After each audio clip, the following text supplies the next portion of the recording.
I just can't believe আমি আপনাকে এখানে দেখছি। কি করছেন আপনি এখানে? কি দেখতে এসেছেন?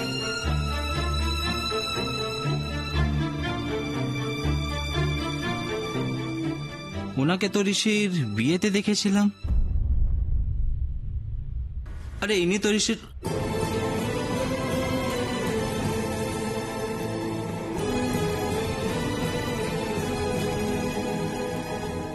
বৌদি আমার হাতটা ধরো, ওঠো। দীপ, ইনি তোমার বৌদি? হ্যাঁ, না মানে ধ্যাৎ, এ তো ঋষির বউ, তাই না ঋষি? ও মা, শুনলাম নাকি ঋষির বউ বাপের বাড়ি গেছে, ও নাকি আসতে পারবে না। এলো তো এলো একেবারে জোকার সেজে।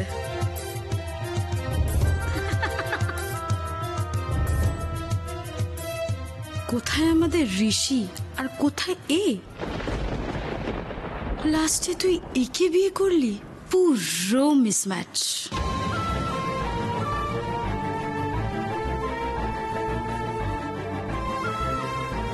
উঠে দাঁড়ান বকুল,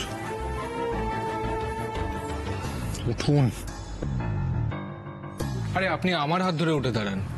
আফটার অল আপনি তো আমাদের চিফ গেস্ট।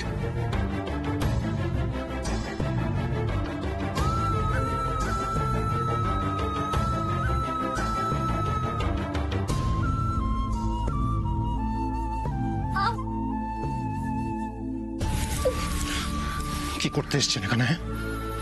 আমার পেছনে গোয়েন্দাগিরি করতে? ঋষি প্লিজ, এইভাবে সবার সামনে, তুই জানিস তো বৌদি একটু ছেলে মানুষ।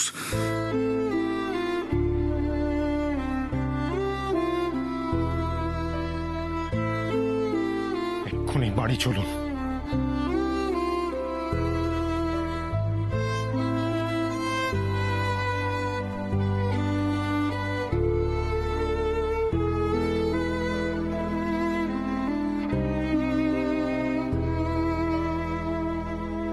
পার্টিটা নষ্ট করার জন্য I'm really very sorry. It's okay. Guys, please.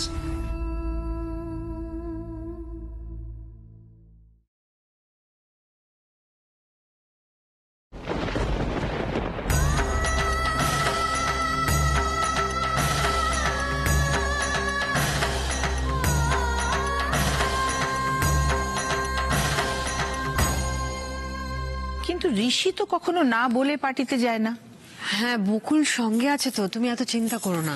সে বললে কি হয় কাকিমুনি? চিন্তা হবে না? আমি সেই থেকে ভাইয়াকে ফোন করছি, ভাইয়া তো ফোনই ধরছে না। আমার মনে হচ্ছে পার্টিতে নাচ গান হচ্ছে তো, তাই হয়তো শুনতে পাচ্ছে না। এমন কথা বলো না বৌদি তুমি। একে তো ভাইয়া এভাবে কাউকে কিছু না বলে কখনো যায় না, তার উপর এত রাত অব্দি পার্টিতে রয়েছে। আমার তো বকুলের কাণ্ডজ্ঞান দেখে অবাক লাগছে। ওর তো জানিয়ে যাওয়া উচিত ছিল।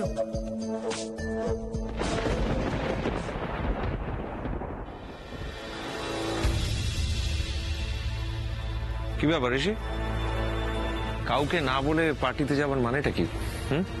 তোর না শরীর খারাপ? তোর একবারও মনে হলো না যে বাড়ির সবাই চিন্তা করবে? আর ফোনেই বা তোদের পাওয়া যায় না কেন রে? মা, বলছিলাম কি, ঋষি তো এখন চলে এসেছে, সঙ্গে তো দীপও ছিল। কিন্তু আমি তো শুনেছিলাম বকুলও পার্টিতে গিয়েছিল, তোমাদের সঙ্গে দেখা হয়নি?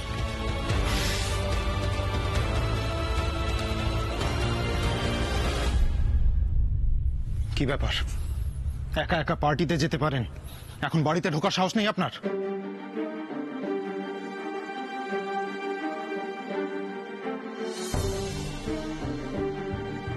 কি হলো? মুখে তালা লেগে গেল নাকি?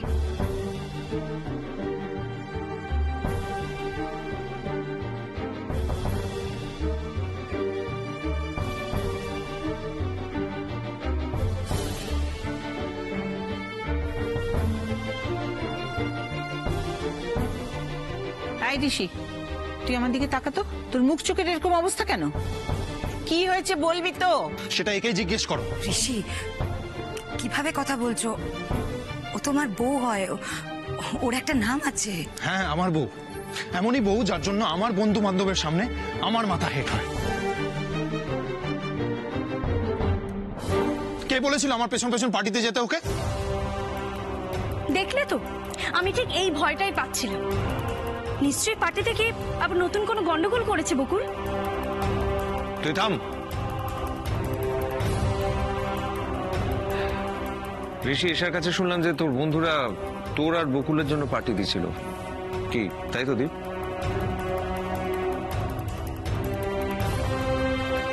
তাহলে তুই পার্টিতে একা গেলি কেন? বকুলকে সঙ্গে নিয়ে গেলি না কেন? সেটা আমার ডিসিশন দাদা ভাই। ঋষি, একে নিয়ে যাওয়ার ইচ্ছে হয়নি, আমি নিয়ে যাইনি। প্লিজ ঋষি, এতটা অসম্মান করে কথা বলতে পারো না বকুলকে। হ্যাঁ সোনা বৌদি, আমি পারি বলতে। তুমি যত ইচ্ছা বকে নাও আজকে আমাকে।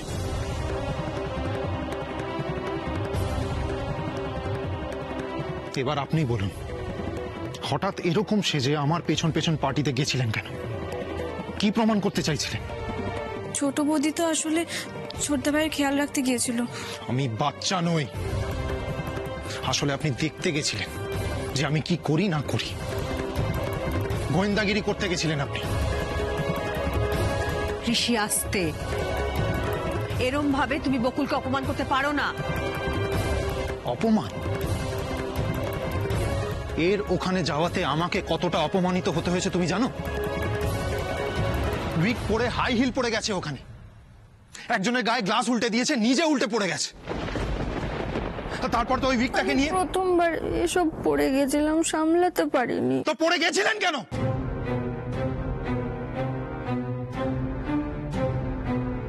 কি ভেবেছিলেন আপনি আপনাকে আমি চিনতে পারবো না? মুগ্ধ হয়ে যাব আপনাকে দেখে? আপনি জানেন না আপনি আর 5টা মেয়ের মতো নন? এসব মানায় না আপনাকে?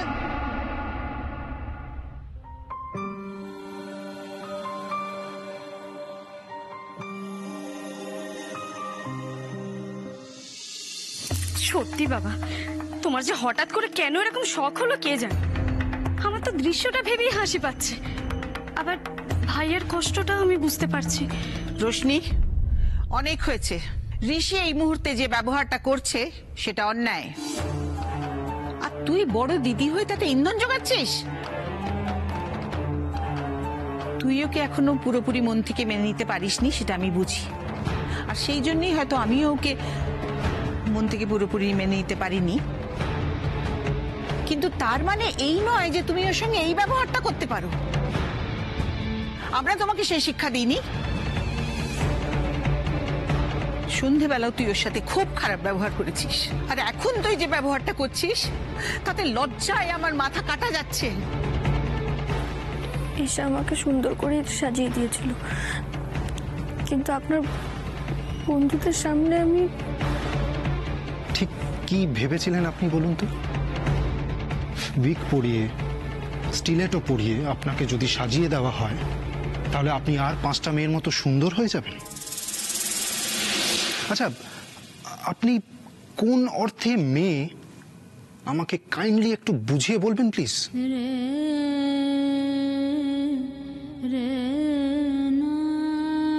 ছি ঋষি, ছি। চুপ করে এবার। সত্যিটা যদি তোমাদের বলতে পারতাম তাহলে এত কিছু আজ ঘটতো না।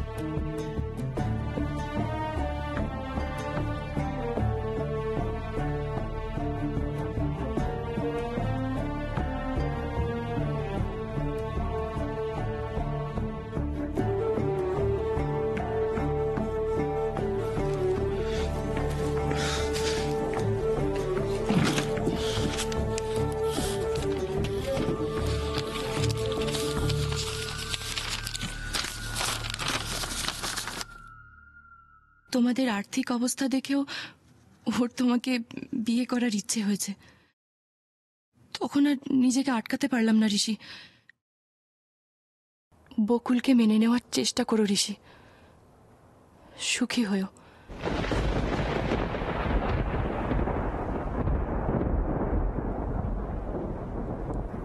আমার ব্যবহারে তোমরা লজ্জা পাচ্ছ, কষ্ট পাচ্ছ।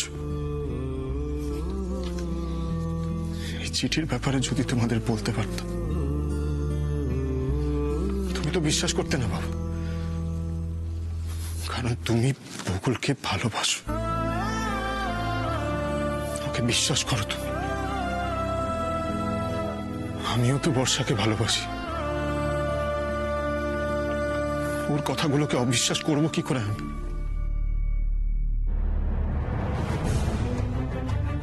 সরি বর্ষা, বকুলের সঙ্গে সুখী থাকার চেষ্টা আমি আর করতে পারবো না। তুমি তোমার আদরের বোনের জন্য ত্যাগ স্বীকার করেছো, করো, কিন্তু বকুলের জন্য আমি আমার জীবন নষ্ট করব না।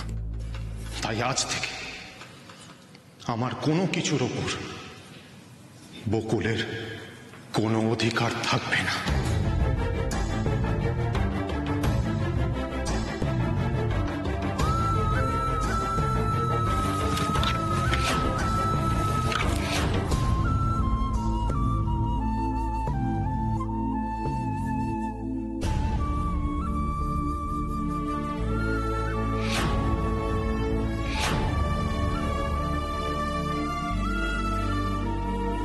কি করছেন আপনি এগুলো?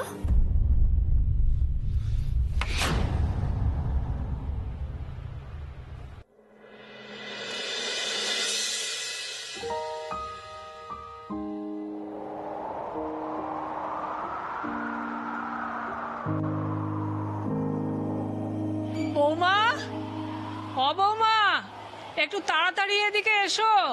এই জানলাটা বন্ধ করো, বাইরে ঝড় উঠেছে।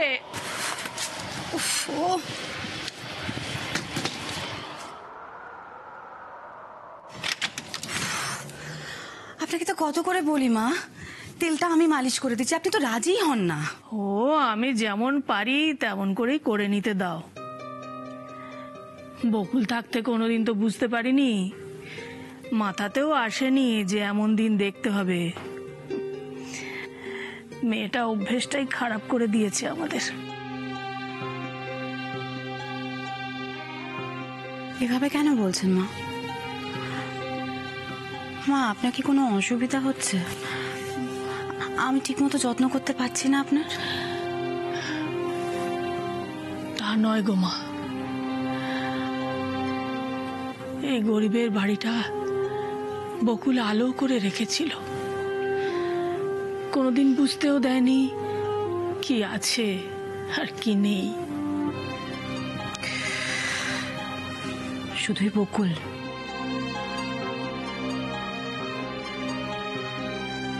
আপনার বর্ষার জন্য একটু খারাপ লাগে না মা? মেয়েটা যে বাড়িতে নেই, একটু ফাঁকা লাগে না? না, মনের মধ্যে একটা অদ্ভুত ভয় চেপে বসেছে মা। বর্ষাটা বিয়ে করে গেল, তারপরে এখনো ফোন নেই। আমি এতবার ফোন করলাম, ফোনটাও ধরলো না। কেমন আছে আমার মেয়েটা কে জানে। তোমার বকুলের জন্য চিন্তা হয় না?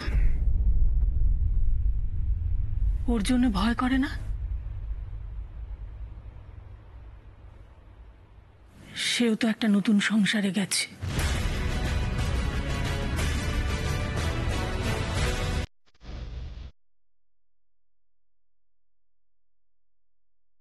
আপনার সঙ্গে এক ঘরে থাকা আমার পক্ষে সম্ভব নয়। আপনার জিনিস, আপনার সুটকেস গুছিয়ে নিন, বেরিয়ে যান এই ঘর থেকে। সাবধানে যান, আর হ্যাঁ, তাড়াতাড়ি ফিরবেন।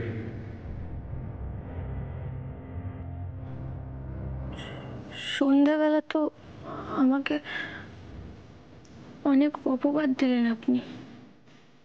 আপনি আমার সম্পর্কে এত কিছু কি করে জানলেন? কিসের ভিত্তিতে বললেন এত কথা? প্রথম দিন থেকে শুনছি আমি নাকি প্রচন্ড লোভী একজন মেয়ে। ও, আপনি তো আমাকে মেয়ে বলে মনেই করেন না।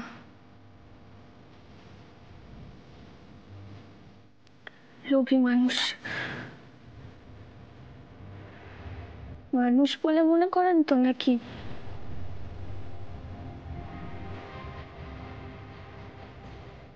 বলবেন আমাকে কেন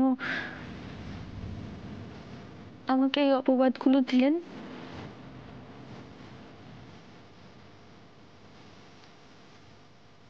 আপনাকে বর্ষার চিঠির কথা বলে আমি বর্ষার ভালোবাসা, বর্ষার ত্যাগকে অপমান করতে পারবো না।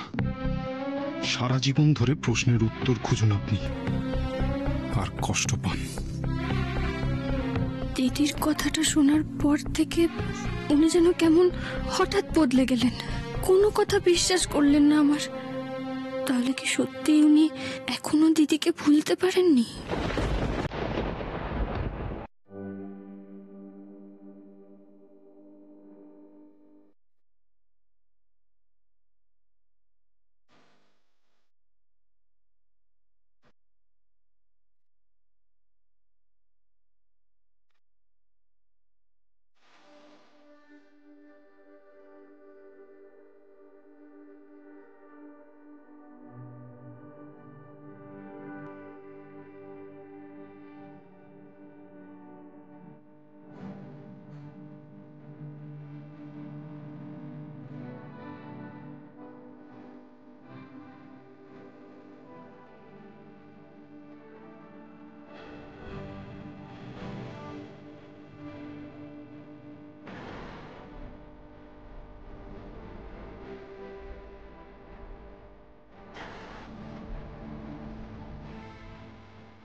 I love you. I love you. I love you. I love you. I love you. I love you.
যাচ্ছি ভিতুরাম।